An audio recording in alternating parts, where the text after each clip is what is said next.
हमारा संविधान सिर्फ कानूनों की एक किताब नहीं है, बल्कि एक बेहतर समाज बनाने का सपना है। तो आज हम इसी सपने की गहराई में उतरेंगे और समझेंगे अधिकारों, सिद्धांतों और कर्तव्यों के उस ताने बाने को जो हमारे संविधान की आत्मा है। चलिए शुरू करते हैं। तो हम 5 हिस्सों में इसे देखेंगे। सबसे पहले सरकार के लिए नैतिक कंपास क्या है, फिर अधिकारों और लक्ष्यों के बीच संतुलन कैसे बनता है। इसके बाद हम देखेंगे कि न्यायपालिका ने क्या भूमिका निभाई, आम जनता को क्या शक्ति मिली, और आखिर में एक नागरिक होने के नाते हमारे कर्तव्य क्या हैं। तो चलिए सबसे पहले बात करते हैं राज्य के नैतिक कंपास की। आखिर हमारे संविधान निर्माताओं ने आने वाले भारत के लिए क्या दिशा सोची थी, आइए जानते हैं। तो ये राज्य के नीति निर्देशक सिद्धांत हैं क्या आखिर? अच्छा, अंग्रेजी में इन्हें directive principles of state policy कहते हैं, शॉर्ट में डीपीएसपीस। ये संविधान के भाग 4 में सरकार को दिए गए कुछ निर्देश हैं। मतलब ये एक तरह का नैतिक रोड मैप है। हाँ, इन्हें लागू करवाने के लिए आप कोर्ट नहीं जा सकते, पर देश चलाने के लिए ये बहुत ही बुनियादी हैं। चलिए इसको एक बहुत ही आसान तरीके से समझते हैं। मान लीजिए कि भारत को एक कल्याणकारी राज्य बनना है। ये हमारी मंजिल है, तो डीपीएसपीस उस मंजिल के जीपीएस कोऑर्डिनेट्स की तरह हैं, जो हमें बताते हैं कि पहुंचना कहां है। सरकार जो कानून बनाती है वो उस मंजिल तक जाने का रास्ता है, और मौलिक अधिकार वो हैं ट्रैफिक रूल्स, जिन्हें रास्ते में कोई नहीं तोड़ सकता। अब देखिए, ये जो सिद्धांत है ना, ये कोई एक जैसी लिस्ट नहीं है। इसमें आपको 3 अलग अलग विचारधाराओं का संगम देखने को मिलेगा। कुछ सिद्धांत समाजवादी हैं, जो आर्थिक समानता पर जोर देते हैं, जैसे समान काम के लिए समान वेतन। कुछ गांधीवादी हैं, जो ग्रामीण भारत और कुटीर उद्योगों को मजबूत करने की बात करते हैं। और कुछ उदार बौद्धिक हैं, जो यूनिफॉर्म सिविल कोड और पर्यावरण जैसे आधुनिक विचारों पर आधारित हैं। लेकिन एक बड़ा सवाल उठता है, जब समाज के बड़े लक्ष्यों और एक अकेले इंसान के अधिकारों में टक्कर हो, तब क्या होता है? हमारा अगला टॉपिक इसी नाजुक संतुलन के बारे में है। तो यहां पर एक सीधा साधा फर्क है जिसे समझना जरूरी है। मौलिक अधिकार यानी फंडामेंटल राइट्स एक व्यक्ति की ढाल हैं। अगर उनका हनन होता है तो आप सीधे कोर्ट जा सकते हैं। वहीं निर्देशक सिद्धांत पूरे समाज के भले के लिए हैं, लेकिन आप उन्हें कानूनी तौर पर लागू नहीं करवा सकते। अब ये जो संतुलन है ना, ये एक दिन में नहीं बना। इसकी भी एक कहानी है।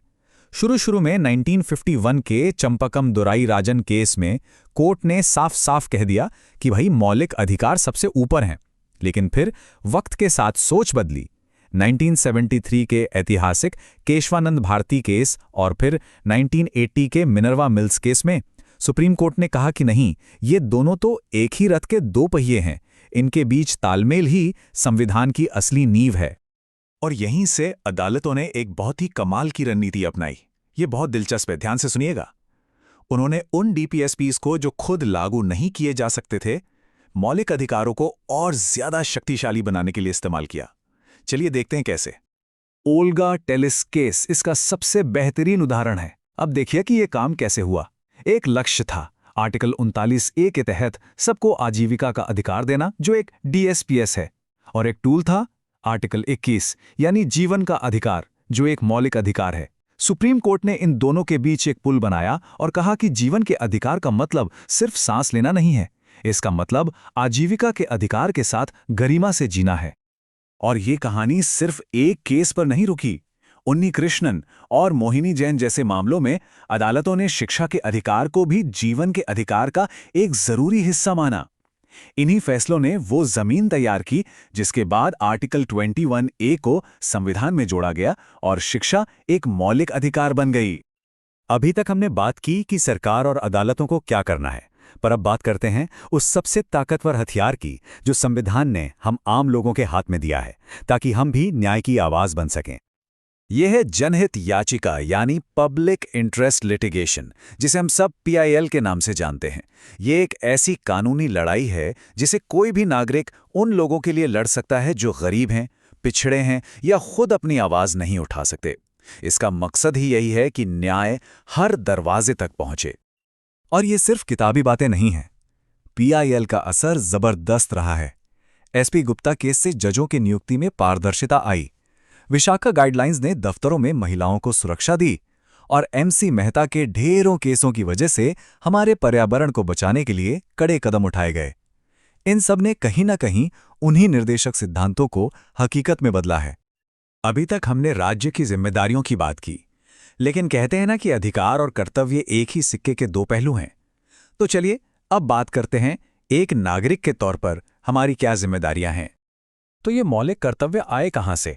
देखिए, इन्हें 1976 में 42वें संशोधन के जरिए संविधान में जोड़ा गया था। ये आर्टिकल 51A में दिए गए वो 11 कर्तव्य हैं जिन्हें निभाने की उम्मीद देश के हर नागरिक से की जाती है। इनमें कुछ बहुत जरूरी बातें शामिल हैं, जैसे संविधान का सम्मान करना, भाईचारे को बढ़ावा देना, अपनी संस्कृति को सहेजना, पर्यावरण की रक्षा करना और एक वैज्ञानिक सोच को अपनाना। ये सिर्फ नियम नहीं है, बल्कि एक बेहतर नागरिक और एक मजबूत देश बनाने के लिए हमारा नैतिक दायित्व है। हाँ, यहाँ एक बहुत जरूरी बात समझनी होगी। मौलिक अधिकारों की तरह इन कर्तव्यों को पूरा ना करने पर आप पर कोई केस नहीं कर सकता। तो क्या ये बेकार है? नहीं, बिल्कुल नहीं। अदालतें अक्सर किसी कानून की व्याख्या करते समय इन कर्तव्यों को ध्यान में रखती हैं। और यहीं पर मैं एक बड़ा सवाल छोड़ रहा हूं। अगर इन कर्तव्यों के पीछे कानून की ताकत नहीं है, तो फिर इनकी असली शक्ति क्या है? वो कौन सी चीज है जो इन्हें एक बेहतर भारत बनाने में इतना अहम बना देती है? सोचिएगा जरूर। तो ये था हमारा सफर संविधान की अंतरात्मा में, जहां अधिकार, लक्ष्य और कर्तव्य मिलकर एक खूबसूरत संतुलन बनाते हैं। उम्मीद है आपको कुछ नया और दिलचस्प जानने को मिला होगा। अगर आपको हमारा ये काम अच्छा लगा तो हमारे साथ जुड़ने के लिए लाइक, शेयर और सब्सक्राइब करना मत भूलिएगा।